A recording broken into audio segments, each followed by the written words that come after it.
Então, vamos lá, Marcos 15, e eu vou ler do verso 1 até ao verso 20. Vou lendo devagar para tu ires entrando outra vez no contexto. Nós estamos animados, mas vamos ler agora um texto que é muito exigente para nós, porque é o texto que fala acerca do julgamento do nosso Senhor Jesus. Logo ao amanhecer, os principais dos sacerdotes com os anciãos e os escribas e todo o sinédrio tiveram conselho. E ligando Jesus, o levaram e entregaram a Pilatos. E Pilatos perguntou-lhe: Tu és o rei dos judeus? E ele respondendo disse-lhe: Tu o dizes. E os principais dos sacerdotes o acusavam de muitas coisas, porém ele nada respondia. Pilatos o interrogou outra vez, dizendo: Nada respondes? Vê quantas coisas testificam contra ti. Mas Jesus nada mais respondeu, de maneira que Pilatos se maravilhava. Ora, no dia da festa costumava soltar-lhes um preso qualquer que eles pedissem. E havia um chamado Barrabás, que preso com outros amotinadores, tinha num motim cometido uma morte. E a multidão, dando gritos, começou a pedir que fizesse como sempre lhes tinha feito. E Pilatos respondeu-lhes, dizendo: Quereis que vos solte o rei dos judeus? Porque ele bem sabia que, por inveja, os principais dos sacerdotes o tinham entregado. Mas os principais dos sacerdotes incitaram a multidão para que fosse solto antes Barrabás. E Pilatos, respondendo, lhes disse outra vez: Que quereis, pois, que faça daquele a quem chamais rei dos judeus? E eles tornaram a clamar: Crucifica-o. Mas Pilatos lhes disse: Mas que mal fez? E eles cada vez mais clamavam: Crucifica-o. Então Pilatos, querendo satisfazer a multidão, soltou-lhes Barrabás. E açoitado Jesus, o entregou para que fosse crucificado. E os soldados o levaram dentro à sala, que é a da audiência, e convocaram toda a corte. E vestiram-no de púrpura, e tecendo uma coroa de espinhos, lhe a puseram na cabeça e começaram a saudá-lo, dizendo: Salve, rei dos judeus. E feriram-no na cabeça com uma cana e cuspiram nele e, postos de joelhos, o adoraram. E, havendo escarnecido, despiram-lhe a púrpura e o vestiram com os seus próprios vestidos e o levaram para fora a fim de o crucificarem. Uma das coisas primeiras que eu gostava de chamar a tua atenção, há duas coisas que eu vou chamar especialmente a tua atenção ao estudarmos este texto de Marcos 14, 1 a 20. Duas coisas que, de certa maneira, podem não ser a expectativa quando nós lemos o texto de Marcos. Portanto, podem não corresponder às nossas expectativas, mas essas duas coisas acabam por ser importantes, surpreendentes neste Evangelho. E eu gostava de sublinhar essas duas coisas para tu próprio pensares na força da mensagem que Marcos está a transmitir, tendo em conta que este texto nunca deveria tornar-se habitual para nós. O que é que eu quero dizer com isso? Alguns de nós, é o meu caso, crescemos a saber a história de Jesus. Portanto, ouvir a história de Jesus é mais antigo do que a nossa memória de a ouvi-la, porque sempre a ouvimos. Alguns de nós crescemos com o privilégio dos nossos pais que tinham fé e fomos educados a ouvir o Evangelho. E às vezes, no meio dessa habituação, uma história tão difícil de ouvir como esta parece que custa a surtir efeito, não é? Porque estamos habituados. Mas já pensaste nisto? Nós juntamos-nos como cristãos para celebrar um Deus que em Jesus, conheceu a morte, foi injustiçado. Então, uma das primeiras coisas que eu gostava de chamar a tua atenção é que tu já viste a esta altura do campeonato, no capítulo 15, e já só falta um capítulo, que no Evangelho de Marcos, aqueles de quem se deveria esperar que fossem os bons, o que é que tu dirias acerca daqueles que se deveria esperar que fossem os bons? O que é que acontece no Evangelho de Marcos acerca daqueles que se deveria esperar que fossem os bons? Eles não são o quê? Não é que eles não sejam bons, mas pelo menos, o que é que diríamos? Não são grandes bons, pois não? São uns bons assim um bocado medianos. Então, se os bons no Evangelho de Marcos não são grande coisa, e quais são os bons de quem se deveria esperar coisas boas aqui, que não estão a ser grande coisa? Por exemplo, neste capítulo 15. De quem é que se deveria esperar coisas boas e eles não estão a fazer coisas boas? Pelo contrário. Quem? Força, tens o texto à frente. Os religiosos, o pessoal do Sinédrio. O Sinédrio era o órgão, que era um órgão religioso, de gente crente, portanto, de gente que tinha sido educada na palavra de Deus, neste caso no Antigo Testamento, na Bíblia hebraica, e eles não são as pessoas boas no Evangelho de Marcos, no sentido em que eles estão a dar tudo para condenarem Jesus. Por outro lado, estes religiosos, que deviam ser bons, odeiam Jesus. Por outro lado, quem é que sobressai de quem nós deveríamos esperar que fossem os maus, e não são assim tão maus? Os bons não são assim tão bons e os maus não são assim tão maus. Quem é que era o mauzão, que deveria ser mauzão, mas não é assim tão mau? Pilatos. Nós deveríamos esperar da força invasora romana, o governador romano, que ele fosse muito mau. E, curiosamente, ele não é assim tão mau. Então, primeira coisa que eu quero chamar a tua atenção, quando tu lês a história de Jesus, e que não corresponde necessariamente à nossa expectativa, é os bons, neste Evangelho, não são grande coisa.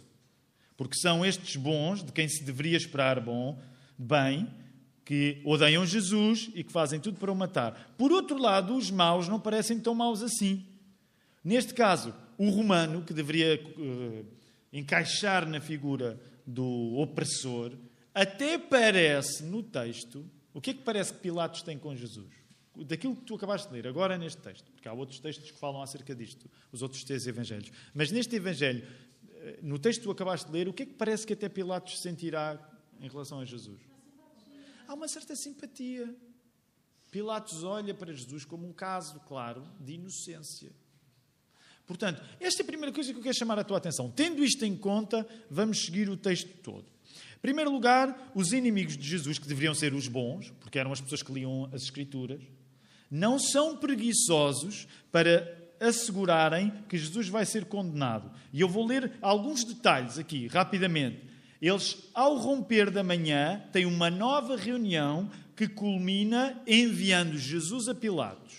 Se não te lembras da semana passada, folheia só, ok? Aquela parte, quando Pedro nega Jesus e tudo isso, o Newton pregou acerca deste texto e tu viste que, por exemplo, a negação de Pedro culmina com o processo em que os judeus estão a dar o melhor de si, que neste caso corresponde ao pior, não é? Para condenarem Jesus. Então, eles ao romper da manhã têm uma nova reunião para enviarem Jesus a Pilatos. A ansiedade do Sinédrio, o órgão de que eles faziam parte, é grande e revela-se em algumas irregularidades que eles vão cometer. Para quê? Para zelarem que Jesus é condenado. Só para termos uma ideia, alguém condenado pelo Sinédrio devia ter essa condenação ratificada no dia seguinte.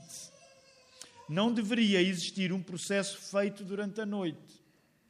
Os juízes de uma condenação à morte deveriam jejuar durante esse dia. A sentença deveria ser revista e, se a caminho da pena o condenado se recordasse de algum aspecto que não tivesse sido tido em conta no processo, poderia ainda fazê-lo. Só te estou a dar alguns detalhes que a lei judaica não era tão ruim assim, mas que estavam a ser ultrapassados. Porquê? Porque os inimigos de Jesus querem mesmo não desperdiçar a oportunidade de que Jesus seja condenado à morte. Os inimigos de Jesus, também provavelmente embalados pela influência dos saduceus, que eram mais liberais em relação às Escrituras, e não nos esqueçamos que, por exemplo, Caifás é saduceu, eles estão dispostos a perder um pouco do seu rigor para que se concretize mortalmente a inimizade que eles têm com Jesus. Interessa que Cristo morra, ainda que o rigor da lei possa ceder. Isto é para tu veres a entrega dos inimigos de Jesus. E nós, geralmente, ao longo do Evangelho de Marcos, fizemos sempre assim uma espécie de pedagogia invertida, em que olhámos para o pior desta gente e fizemos assim, ao menos este pessoal dá tudo. Estás a ver? Os maus, no Evangelho de Marcos, dão tudo. Que deveriam ser os bons, mas acabam por ser os maus. Portanto, Marcos baralha o nosso esquema todo. E acontece que o próximo passo sublinhava que o grande poder dos inimigos de Jesus, os religiosos, era um poder limitado. É por isso que Pilatos vai aparecer.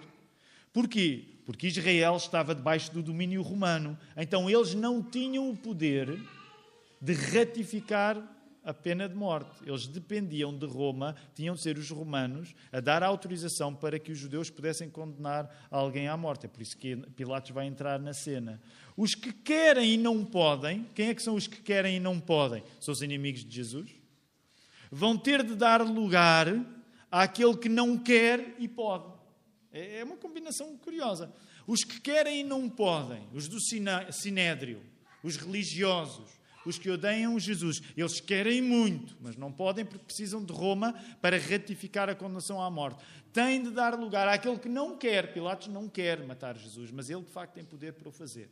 Quando nós lemos esta história com esta calma, com esta atenção, estes detalhes sobressaem. Por isso, o encontro de Jesus com Pilatos assenta no encontro, no oposto do encontro do Sinédrio com Jesus. Percebes? Quando Jesus está a ser julgado pelo Sinédrio, ele tem gente cheia de vontade, mas com uma vontade limitada. Quando Jesus está a ser julgado por Pilatos, ele tem uma pessoa sem vontade, mas que tem poder. Onde o Sinédrio tinha certezas da culpa de Jesus, Pilatos tem dúvidas. É por isso que isto é tão bonito, até de uma perspectiva literária. Se estiveres a ler a Bíblia como romance, tem graça, porque as circunstâncias mudam drasticamente. Não é o mesmo tipo de atitude que passa do Sinédrio para Pilatos. Não, o ambiente muda. Portanto, aqueles que têm menos poder e mais vontade têm agora de deixar que Jesus vá para aquele que tem mais poder, mas que não tem assim tanta vontade. No meio disto, o que é comum? Jesus a ter de passar pelo Sinédrio e a ter de passar por Pilatos. Por isso mesmo, as autoridades religiosas precisam de adaptar a firmeza da culpa em culpa política. E não temos tempo de ir a detalhes, mas esta é uma das coisas que está a percorrer o texto no subterrâneo. É que os do Sinédrio têm de estar a usar a sua influência para que agora que Jesus está diante de Pilatos, Pilatos não tem a vontade, mas eles têm de usar tudo à sua disponibilidade para exercer uma influência sobre Pilatos. É por isso que os do Sinédrio vão influenciar a multidão. Porque eles não têm poder, mas eles têm de tentar influenciar aquele que tem poder. Há muitos detalhes que Marcos não está aqui a dar. Um dos detalhes que Marcos não está a dar, e creio que é João que o dá, é que, por exemplo, no Evangelho de João, tu sabes que uma das coisas que o Sinédrio, impotente por um lado, mas que vai julgar para levar aquele que tem potência, Pilatos, a poder condenar Jesus, é que, por exemplo, eles vão... Lembras-te?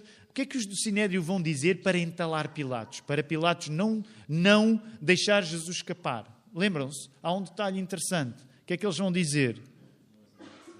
Se tu deixas este homem escapar, não és a favor de César. Que era a última coisa que os do Sinédrio queriam dizer. Os do Sinédrio não queriam elogiar o poder de César. Mas eles usam esse argumento porque sabem que se assim for dito, Pilatos vai pensar: eu não posso ficar num lugar em que Roma ache que eu não esteja a defender os interesses de Roma. Portanto, há muita astúcia que nós não temos tempo de agora de ir a estes detalhes, mas tudo isto está aqui a acontecer. Então, a religião judaica não interessa a Pilatos. Perante Pilatos, Jesus não é um blasfemo, mas quando muito seria um suspeito de alguma agitação social. E é por esse mesmo estatuto que Pilatos vai pegar. Por isso é que Pilatos vai perguntar-lhe, olha aí para o texto outra vez. És tu o rei dos judeus? Verso 2. E Jesus diz, tu o dizes. Quem é Pilatos? Pilatos vinha de uma família de elite militar e política. Há aqui muitos detalhes que eu não vou partilhar convosco, porque o nosso tempo é limitado. Mas, por exemplo, só para teres ideia, quando presidia um julgamento, Pilatos sentava sobre um tribunal portátil e detinha, de facto, o poder da vida e da morte. Pilatos não era insensível a pedidos de clemência, mas nunca se iria colocar numa circunstância em que ia comprometer a sua segurança por uma questão de escrúpulos. Portanto, Pilatos não é tão mau assim, mas também, sabe, né, conhece a disciplina política da sobrevivência. Não é? Geralmente, eu não quero estar aqui a difamar os políticos, mas Os políticos ganham um instinto de sobrevivência muito grande e Pilatos é este homem também. Então, este é o homem que tinha sido acordado em alvoroço num dos palácios luxuosos que Herodes tinha mandado edificar para agora Pilatos tomar conta da cena. Há detalhes em Mateus interessantes que envolvem, por exemplo, não temos tempo de ir até lá, mas que envolvem, por exemplo, em relação a Pilatos, há detalhes que Marcos não nos dá, que envolvem o quê? Vocês que leem a Bíblia há tantos anos, que sabem. Há detalhes que envolvem quem? Alguém que era próximo de Pilatos. Quem é? A esposa. O que é que aconteceu com a esposa? Podes ir, Newton, podes ir. Porquê? Porque ela tinha tido o quê? Ela tinha tido um sonho. Por isso é que nós temos de ler Marcos primeiro e depois vamos lendo os outros todos, porque há detalhes nos outros. O Evangelho de Marcos não nos dá detalhe de todos os passos do processo. João relata com mais pormenor a conversa longa entre Jesus e Pôncio Pilatos sobre, por exemplo, a questão da autoridade de Jesus. Todos os evangelistas sublinham ainda assim a hesitação e a relutância de Pilatos em confirmar a culpa do julgado. Entre os versos 2 e 5, o diálogo é estabelecido em 3 movimentos, de pergunta e acusação, e resposta depois de Jesus. O primeiro é a pergunta: tu és o rei dos judeus? À qual Cristo responde, como é que é? Tu o dizes. Que era um modismo hebraico, que assinalava a verdade dita pela pessoa com quem se falava. Jesus, ao contrário do que pode parecer, ele não está a fugir à pergunta, mas a confirmar nela a resposta que ele deu. No segundo movimento, a acusação dos sacerdotes é respondida pelo silêncio de Jesus. E no terceiro movimento final, em Marcos, a nova interrogação de Pilatos: nada respondes, vê quantas coisas testificam contra ti. Volta a encontrar silêncio, o que deixa o questionador, Pilatos, perplexo. Quando aparece aí no teu verso 5, maravilhado, uma vez mais quero chamar a tua atenção que quando aparece a palavra maravilhado na tradução da Almeida, não é maravilhado como nós hoje, estou maravilhado. Maravilhado tem o sentido de perplexo, a pessoa não sabe bem o que é que há de reagir. Portanto, uma das coisas que não é o que João, por exemplo, decide assinalar, mas é o que Marcos decide assinalar, é o silêncio de Jesus diante de Pilatos. Esta cena contada por João tem muita conversa. Aqui tem mais ausência de conversa do que conversa. Deste ponto, Pilatos vai evoluir, vai tentar resolver o impasse. Havia o hábito de uma amnistia na Páscoa. Pilatos pensa, assim talvez consiga safá-lo, mas é aí que tu vais ver a influência que o Sinédrio estava a ter para que, diante da possibilidade da amnistia, a amnistia não tocasse em Jesus, mas tocasse em Barrabás, que tinha sido culpado num motim de matar uma pessoa. Então tu vês todo o esforço que, neste caso, agora o próprio Pilatos está a empreender para tentar safar Jesus, mas não consegue. Vai acabar por chegar às evidências e rende-se às evidências.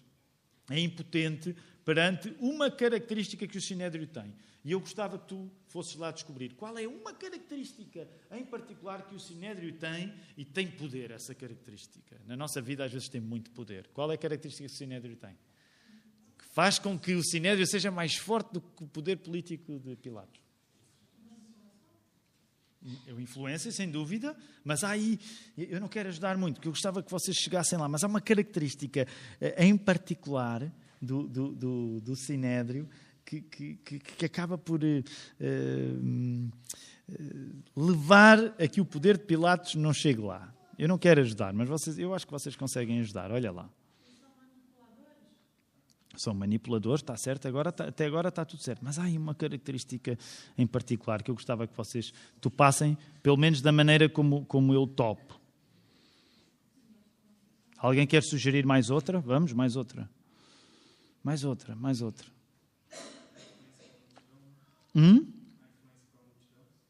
Sim, mas mais. Onde é que ela está aqui? Eu vou achar. Agora até eu próprio estou à procura dela. Até eu próprio não encontro. Onde é que está? Já achei. Ok, eu vou chamar a vossa atenção no verso 10. Verso 10. Há um poder nesta característica. A inveja.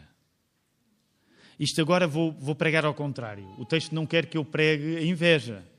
Mas o que eu te quero dizer é que quando nós somos invejosos, nós podemos ter mais poder do que os poderosos. E isto fica para reflexão. Não é o centro deste sermão. Mas nós, quando temos invejas, nós temos uma capacidade. Eu não sei como é que é a tua vida. Eu sei bem que a inveja é um pecado muito grave que afeta a minha. Mas a inveja dá forças aos mortos. E a inveja, porquê? Qual era a inveja que eles sentiam? Eles tinham inveja de quem? Percebam lá o verso 10. Eu não quero levar muito tempo. Mas que inveja é esta? Que inveja é esta? Força. Quem tem inveja de quem? Tem inveja de quem? O sinédrio tem inveja de Jesus. Os religiosos têm inveja daquele que é a verdadeira religião. Inveja. E quando tu tens inveja, tu não medes esforços para atingir os teus objetivos. A inveja que os religiosos têm de Jesus leva-os a conseguir influenciar um homem que tinha mais poder do que eles. Pensa nisto. Não é o centro da minha mensagem, mas pensa nisto. Porque é isso que muitas vezes nos coloca em determinadas rotas espirituais tão negativas na nossa vida. É que até nós estarmos satisfeitos em Deus, a inveja é um superpoder. Superpower, mesmo de super-herói. Quando nós somos invejosos, nós temos uma força maior do que a força de alguns poderosos. Agora, eu quero terminar e não é na questão da inveja. Há aqui, e vou passar demasiado rápido, tu tens aqui, a partir do verso 16. Tens uma parte que eu nem sequer vou conseguir fazer justiça, porque é uma parte que, se nós refletirmos sobre isto, é uma parte terrível. Tu tens, quero ser cuidadoso a dizer isto, mas tens de perceber. O que é que tu tens a partir do verso 16 até o verso 20? Força. Entre o verso 16 e o verso 20, o que é que tu tens? O que é? Vamos lá, força. Digam, há muitas coisas que podem dizer, não se acanhem. O que é que tens aí entre o verso 16 e o verso 20? Força. Humilhação. Essa humilhação é na prática o quê? Deixem-se ir. Humilhação é o quê? Hã? Eles zombam. Então repara, tu tens uma espécie de macaquear de algumas características que são prerrogativas espirituais de Jesus. Porquê? Como é que Jesus está a ser vestido? Verso 17. Púrpura. Púrpura, o que é que quer dizer essa púrpura aí? É equivalente ao quê? Força. À majestade. Púrpura é a roupa que um rei veste. Nós já somos uma república há mais de 100 anos e isto já nos passa um pouco ao lado. Mas púrpura é a roupa de um rei. Mais, verso 17, mais. Coroa de espinhos. O que é coroa de espinhos? É uma versão macaqueada e horrível de uma coroa. Então o que tu tens agora é um macaquear do julgamento e um gozo, um escárnio da ideia de realeza. E começaram a saudá-lo dizendo: Salve, Rei dos Judeus. É gozo puro, escárnio puro. Não é ironia, sarcasmo. Sarcasmo. E feriram-no na cabeça com uma cana e cuspiram nele. E postos de joelhos, o que é que eles fazem a gozar? O que é que eles fazem a fazer pouco? Adoram Jesus a brincar. É uma adoração, novamente, macaqueada. E, havendo escarnecido, despiram-lhe a púrpura e o vestiram com os seus próprios vestidos e o levaram para fora a fim de o crucificarem. Além da condenação, esta condenação tem ainda... como os americanos têm uma expressão muito engraçada. Add insult to injury. Que é adicionar o insulto à injúria. Portanto, Jesus já está a passar por uma coisa inimaginável, que é ser condenado. Mas agora repara, além dessa injustiça, ainda há um escárnio em relação a isso. Quero terminar fazendo pensar em alguma coisa. Nós acreditamos que Jesus estava a ser esmagado pela nossa culpa, para que nós possamos, através da coisa horrível que aqui está a acontecer, sermos feitos como Ele, filhos do Pai. Jesus está a tomar o nosso lugar para nós tomarmos o lugar de Jesus. Eu sei que isto é uma frase batida para aqueles que são crentes, mas uma vez mais deixa-me explicar. Jesus está a tomar o nosso lugar para que nós tomemos o lugar dele. Jesus toma o nosso lugar porque nele está colocado todo o nosso pecado, para que, ao haver essa transação, essa troca, nós possamos assumir o lugar dele. O que é que eu quero dizer com isto neste caso? Não somos filhos naturais de Deus, mas somos filhos por adoção. Agora, muitas vezes nós ficamos mais concentrados na injustiça desta cena. Mas o julgamento de Jesus não é apenas um momento em que a justiça não foi feita ao nível dos homens.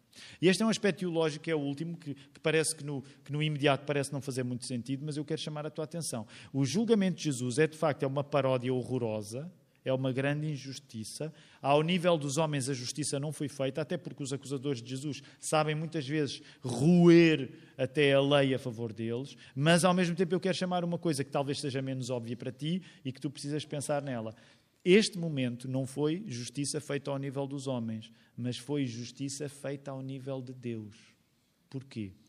Porque nesta hora, pelo sofrimento de Jesus, o prejuízo que os nossos pecados provocam está a ser pago por Jesus. Eu sei que são duas coisas que podem parecer que não jogam bem uma com a outra, mas fazem parte da nossa convicção de fé, desta troca. Quando nós olhamos com olhos de pessoas normais, e eu não estou a dizer que como cristãos nós devemos ser pessoas anormais, às vezes somos um bocado anormais, de facto, mas o que eu quero é que tu olhes para isto, que é, parece que isto, aos olhos sem fé, é só uma coisa horrorosa. Ou só uma coisa horrorosa.